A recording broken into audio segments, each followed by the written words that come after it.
arm out, pushed it against me.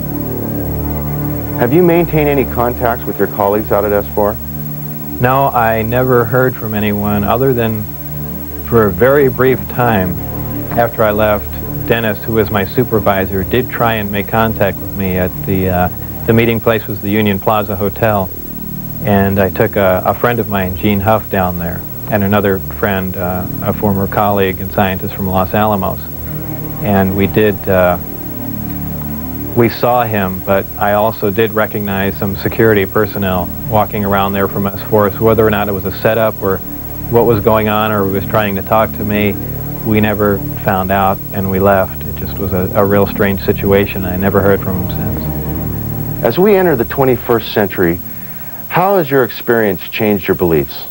Well, if you want to word the question, how are my opinions changed? I would say considerably. Before I was at S4, I was more or less one of the guys that thought, you know, all these government conspiracy and UFO buffs and things like that were complete lunatics.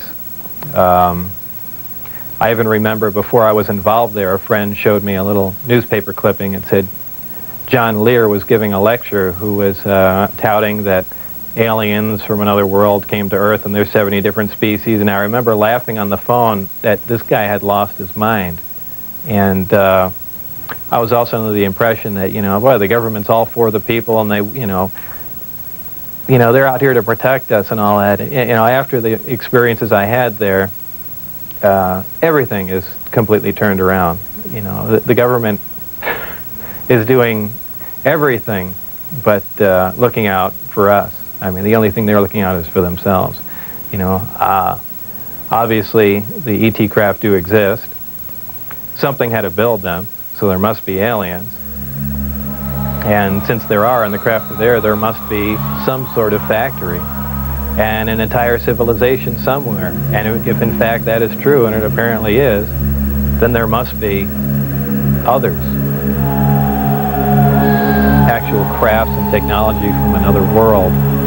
And that's probably the most important event in history. It kind of moved from science fiction into reality in my mind. And it really just, I guess, opened my eyes. Tonight on Tuesday Declassified at 9, UFOs, best evidence caught on tape.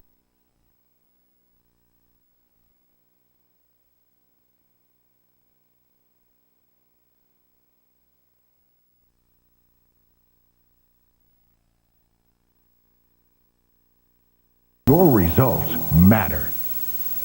The big thing is whether or not we can duplicate them. If we can understand what a device is or how something operates or what its physical makeup is, that's great. But if we can't duplicate it, it's useless to us. So there's really two phases to the project going on there. It's understanding what we're looking at, and then once we understand it, is can we duplicate it with earthly materials and earthly technology. And, you know, unless we've got a handle on both of them, all that technology is useless to us. And if it turns out we can't do that, all we have is one single prized possession that we have to take care of, and that's it. After all that's been said and done, would you do this over again? What would you do differently? I would probably have played along for a longer time. I would like to have known a little bit more about the technology, and probably kept quiet if I could have, and possibly never have said anything. I almost wish I had done that. You know, it's really only caused headaches and problems, but I believe if I was given the opportunity again to go back in time and redo it, I think I pretty much would have just shut up and gone along with the program.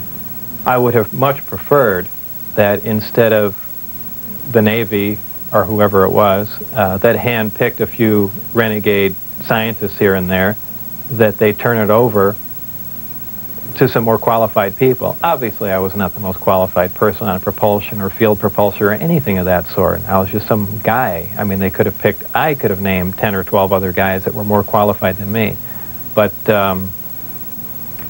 you know, if they turned it over to the scientific community and not just a couple guys here in the United States, I mean, you need a large group of people in a large lab to research what's going on there, not a little quiet installation. It's the security itself that prevents them from getting anywhere. I mean, they never do work hand in hand. You can't have a military mind. Science itself must communicate. You have to have a free exchange of ideas. That's how things progress. And when you clamp down on a security system like that, where you work in isolated groups and ideas cannot be exchanged, you don't get anywhere, and that's the problem they have. What does the future hold for Bob Lazar? Well, I'm not really involved in any of that stuff anymore. That's kind of put behind me. I have my own businesses that I work at, some computer graphics, some consultation, other technical jobs, radiation detectors, and a few other things like that. So really I just go about my life, and that's, you know, something that happened that was fantastic, and it's over, but it's kind of hard to shake it loose, but eventually I will, and that'll be that. I think all the surveillance and everything stopped. I don't think anyone's bothering to monitor me. I've said everything that I know. It's been all over the place, so it's kind of a done deal. As far as whether or not there are any craft out there, I believe, you know, they were out and gone in probably the late '89, early '90, and the only thing people see now out there are, you know, either flares or planes coming into land, but